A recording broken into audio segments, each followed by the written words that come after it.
An Abi Hurairah radhiyallahu anhu anna an-nabiy sallallahu alaihi wasallam qala man nasiya wa huwa sha'im fa akala aw shariba falyutimma shaumahu fa innama at'amahu Allah wa saqahu. Hadis yang ke-179 bab puasa daripada Abu Hurairah radhiyallahu anhu, sesungguhnya Nabi sallallahu alaihi wasallam pernah berkata, barang siapa yang lupa dia puasa, fa akala lalu dia makan, atau syariba atau dia minum, falyutimma shaumahu maka hendaklah dia teruskan puasa dia, sempurnakan puasa dia itu. Fa innama at'amahu Allah wa saqahu. Kerana hanyalah Allah Ta'ala memberi makan pada dia dan memberi minum kepada dia. Hadis ini riwayat Bukhari dan juga Muslim. Faedah daripada hadis ini nak beritahu syariat agama Islam ini syariat yang mudah untuk diamal. Maka bila adanya kesusahan yang melanda, benda yang memayahkan, maka syariat Islam memudahkan. Maka dalam keadaan tertentu, contoh sekiranya kita termakan. Makan tu kerana lupa. Lupa sekarang ni puasa. Biasanya awal Ramadan lah. Ataupun bangun-bangun tidur, silap minum air, kan? Ataupun silap makan ke apa ke, tengok makanan masih ada lagi atas meja, kita makan. Maka hukum macam mana? Kalau makanan tu duduk di mulut, kita kena buang lah. Tapi kalau dah telan, maka itu tak mengapa. Hadis ini beritahu, tak mengapanya kita makan dan kita minum. Maka melalui hadis ini, jumhur ulama mengatakan, makan ataupun minum bagi orang yang terlupa tidak merosakkan puasa dia. Cuma khilaf ulama tentang jima', dengan hubungan badan suami isteri. Adakah batalnya puasa sekiranya terlupa ataupun tidak? Sebahagian pendapat ulama, antaranya pendapat Imam Ahmad dan pengikutnya, berpendapat kata jima' itu merosakkan puasa. Walaupun kerana orang itu jahil. Orang itu jahil maknanya orang itu tak tahu. Oh, ingat ke makan minum je? Tak boleh. Ataupun orang yang terlupa. Dia tahu tapi dia terlupa. Maka hukumnya batal puasa bagi pendapat Imam Ahmad dan pengikut-pengikutnya. Maka sekiranya di siang hari Ramadan pula, maka wajib dia membayar kifarah. Kifarah dia hadis selepas pada ni lah. Ada. Jadi itu pendapat segelintir ulama yang saya sentuh sini. Dalil mereka mudah saja kerana hadis ini hanya menyebut makan minum. Tengok lafaz hadis. Hadis ini hanya sebut makan dan minum. Tidak sebut jima'. Maka selain daripada makan minum, tidak boleh. Namun begitu, pendapat jumhur ulama, ini pendapat majoriti ulama lah, termasuknya Imam Syafi'i, Imam Abu Hanifah, Abu Daud, Daud Az-Zahiri, Ibn Taymiyah dan sebagainya, berpendapat kata tidak merosakkan puasa dia. Mana tak terbatal puasanya itu. Mereka semua berdalilkan hadis riwayat Abu Hurairah yang diriwayatkan oleh Al-Hakim. Yang mana hadis itu ada menyebut man aftara fi Ramadan. Barang siapa yang tidak puasa, yang aftara ni mana tak puasa. fi Ramadan, pada bulan Ramadan, nasian, terlupa, fala qada alaihi wala kaffar, maka tidak ada qada ke atasnya dan tidak ada bayaran kifar. Hadis ini katanya Ibnu Hajar Al-Asqalani, Al-Hafiz ni, Al-Hafiz Ibnu Hajar, dia berkata wahwa sahih. Hadis ini sahih. Dan iftar yang dimaksudkan itu adalah umum. Apa saja yang dimaksudkan berbuka puasa. Termasuk jima. Dan hadis ini kira-kiranya hadis sahih lah. Kalau yang disebut, yang dinukilkan di sini oleh Ibnu Hajar. Tapi umumnya hadis itu adalah hadis hasan. Disahihkan oleh Al-Hakim dan sebagainya. Maka hadis ni kuatlah untuk dibuat hujah bahawasanya tidak semestinya makan dan juga minum. Apa saja yang bentuk berbuka puasa, maka hukumnya sama saja, iaitu iftar, berbuka puasa. Maka bila iftar, maka hukum iftar, sekiranya dibuat perkara iftar secara tidak sengaja, maka tidak perlu qada dan tidak perlu bayar kifarah. Sebab kifarah dia banyak, kan?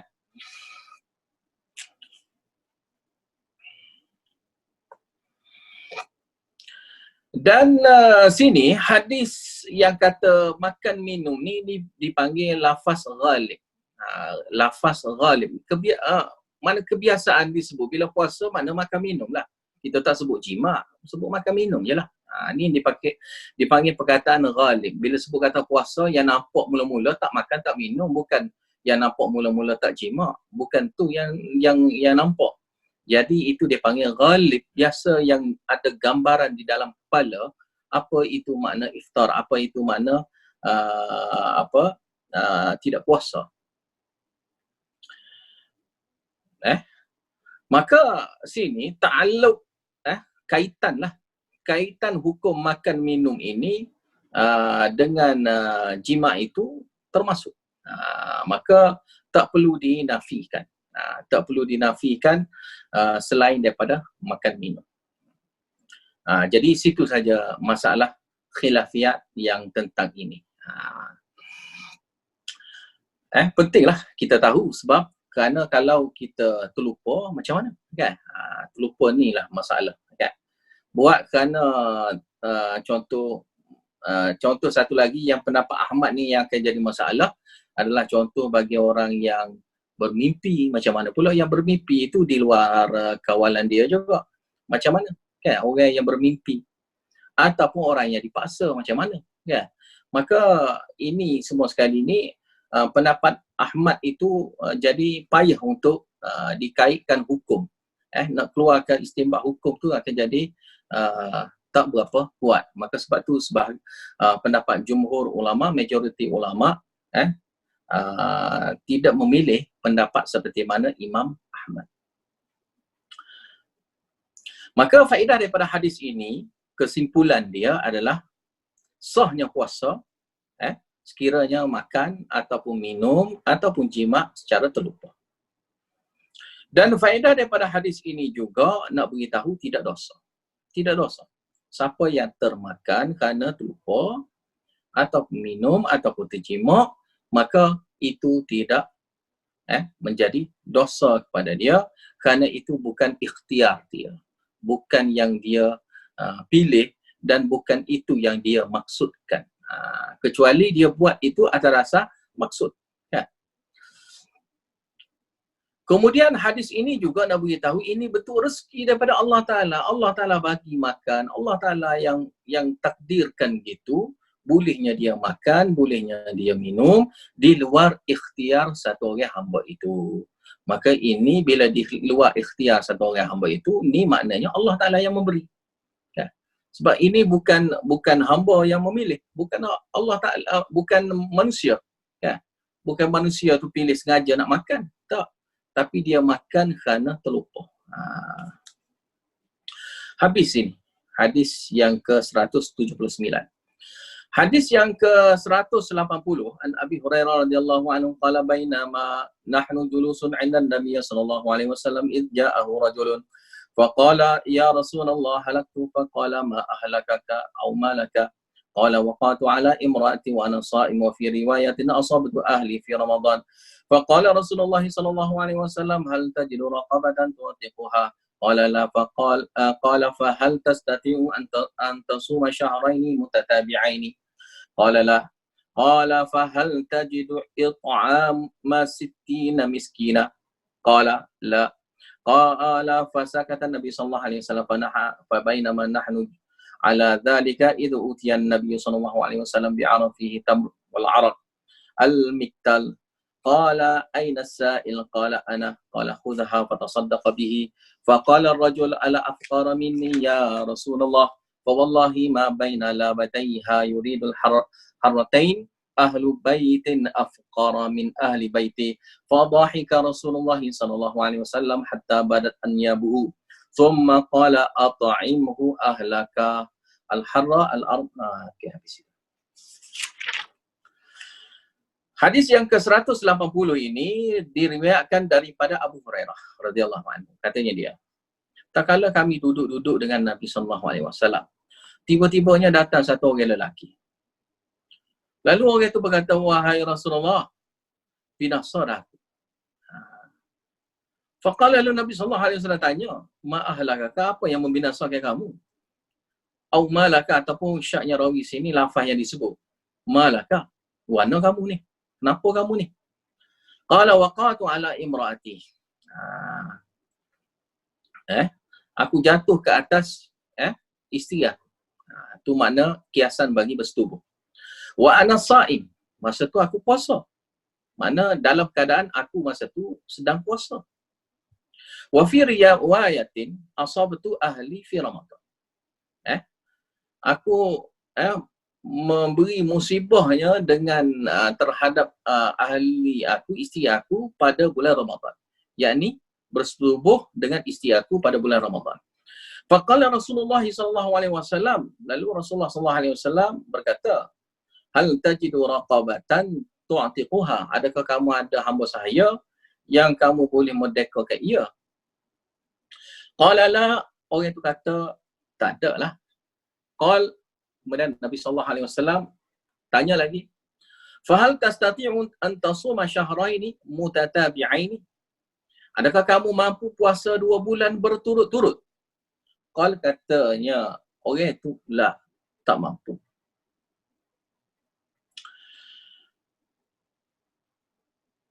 Qal, kemudian Nabi sallallahu alaihi wasallam berkata lagi, fahal tajidu it'ama 60 miskinan, adakah kamu ada makanan untuk 60 orang miskin untuk diberi pada dia?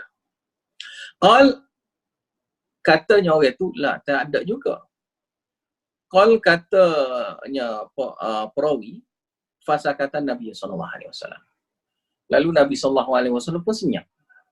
Dan bila nak bagi makan 60 orang pun tidak mampu, Nabi pun senyap. Senyap sini baik tanda teruslah senang. Senyap Nabi sini dalil bahawasanya tidak terangkatnya hukum bayar kifar kerana uzur. Tidak terangkat bebanan uzur, apa saja bebanan kifarah itu kerana uzur. Sebab tu Nabi SAW senyap.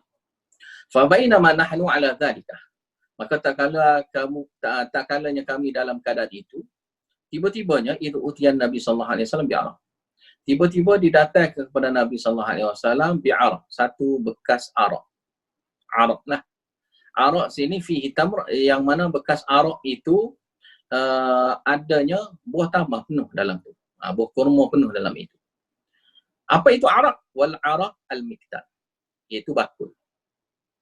Arak yang dimaksudkan sini adalah bakul. Qal, katanya Nabi SAW, aina sa'il, mana orang yang tanya tadi? Qal, orang itu berkata, ana, sayalah. Qal, katanya Nabi SAW, khudh hadha, ambil ini. Fatasaddaqa bihi, maka kamu bersedekah dengan ia. Dengan buah tamar ini. Faqala rajulu, berkatanya orang lelaki itu, ala afqara minni, bagi kepada orang yang lebih miskin daripada aku ke? Ya Rasulullah, wahai Rasulullah, fa wallahi, maka demi Allah, ma baina la baitaiha, di antara dua bata ini, dua tapak bata ini, yuridul harratain, yang dimaksudkan dua bata itu adalah dua longgokan tanah yang berbatu. Dua longgokan tanah yang berbatu. Kerana di Madinah itu dia ada permukaan dia tu yang berbatu. Dia ada penjuru timur dan juga barat. Adanya tempat tinggi yang berbatu. Sebelah barat pun sama. Jadi yang dia maksudkan sini dua arah Madinah, mana keseluruhan Madinah lah. Keseluruhan Madinah ni yang paling miskinnya dia lah. Jadi nak bagi hak paling miskin ke, tapi nak ayatnya dia kata nak beritahunya sini, demi Allah, tidak di antara dua kedudukan tempat itu ahli baiti, penduduk rumah, afqara min ahli baiti, lebih miskin, lebih sesaknya daripada ahli keluarga, ahli rumah tu. Fadhahika Rasulullah sallallahu alaihi wasallam, lalu Rasulullah sallallahu alaihi wasallam ketawa.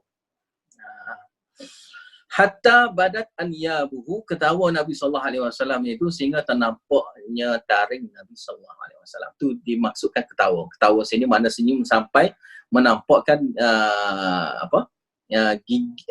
gigi taring Nabi sallallahu alaihi wasallam. Summa qala, kemudian Nabi sallallahu alaihi wasallam berkata, at'imuhu ahlaka, kamu bagi makanlah ia kepada ahli keluarga kamu. Hadis ni sampai sini habis. Hadis ni besarlah di kalangan ulama, bagi penjelasan yang panjang lebar lah dalam hadis ini. Cuma yang nak disimpulkan sini terbagi pada dua pendapat. Dua pendapat ulama lah dalam masalah ini. Umumnya ulama keseluruhannya mengatakan wajib bayar kifarah lah sekiranya siapa-siapa yang berjima secara sengaja. Kecuali pendapat yang awal tadi, yang saya dah beritahu awal tadi, cerita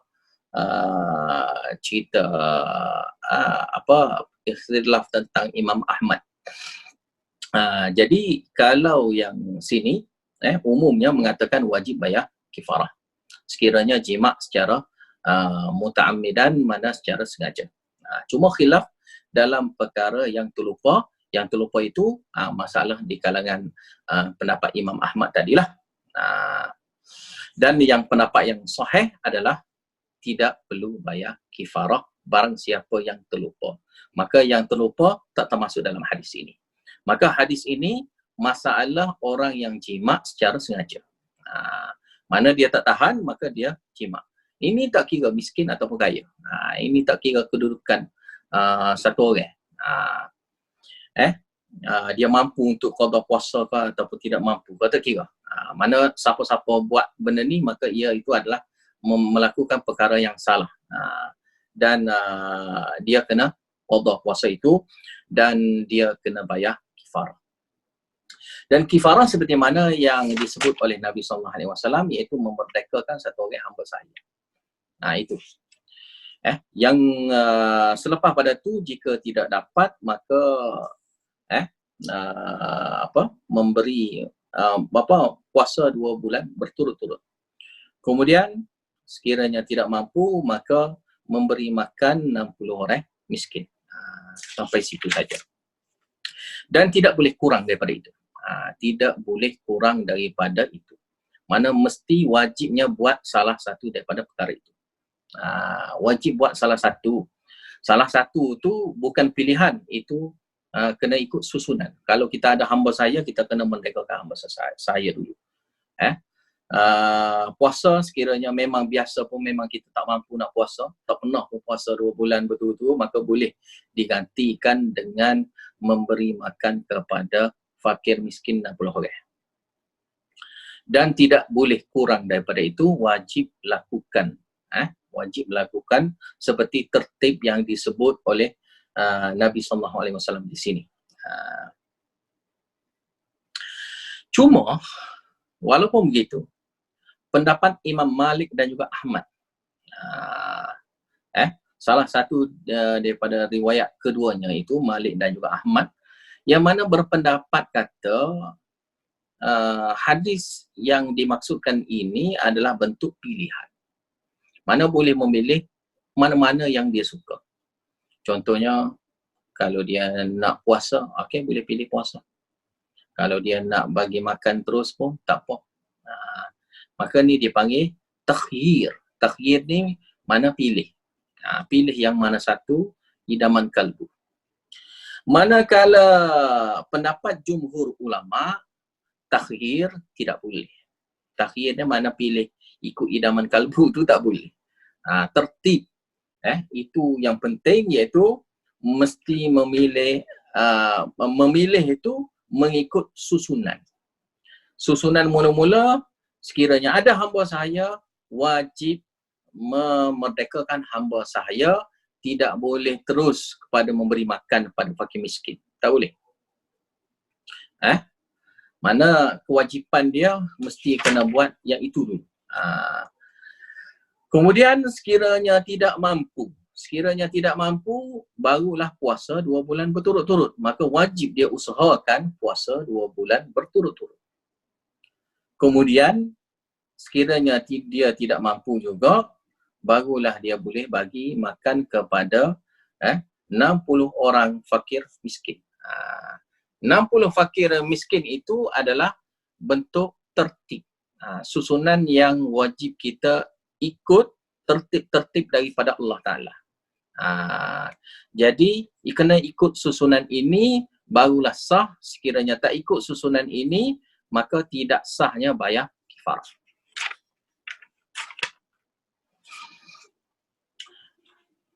Maka, yang jelas sini, yang sahih adalah mengikut tertib. Kerana lafaz hadis pun menyebut dengan makna tertib. Lafaz-lafaz hadis lain pun secara jelas memberitahu adanya tertib, tidak seperti mana yang disebut oleh pendapat Imam Ahmad dan juga Imam Malik. Yang mana mereka memilih ada satu hadis yang sahih di dalam Bukhari Muslim juga, hadis riwayat oleh Abu Hurairah yang mengatakan ada satu orang lelaki, dia tidak puasa di bulan Ramadan. Maknanya situ jima' lah. Lalu Nabi SAW perintahkan dia supaya bayar kifarah, memerdekakan satu orang hamba sahaya, atau, situ gunalah perkataan atau, siyam syahrain mutatabi'ain, puasa 2 bulan berturut-turut, atau memberi makan 60 orang fakir miskin. Maka sini seolah-olah bentuk pilihan lafaz hadis itu. Dan hadis itu memang sahih dalam riwayat Bukhari dan juga Muslim juga. Tetapi hadis itu seolah-olah dengan makna takhyir, bentuk pilihan. Manakala hadis yang dihidangkan di depan kita sekarang ini adalah hadis yang berbentuk tertib, yang ikut susunan. Maka kita sebagai satu orang yang mendengar dua-dua hadis ini, kita tak boleh tolak salah satu. Mana boleh?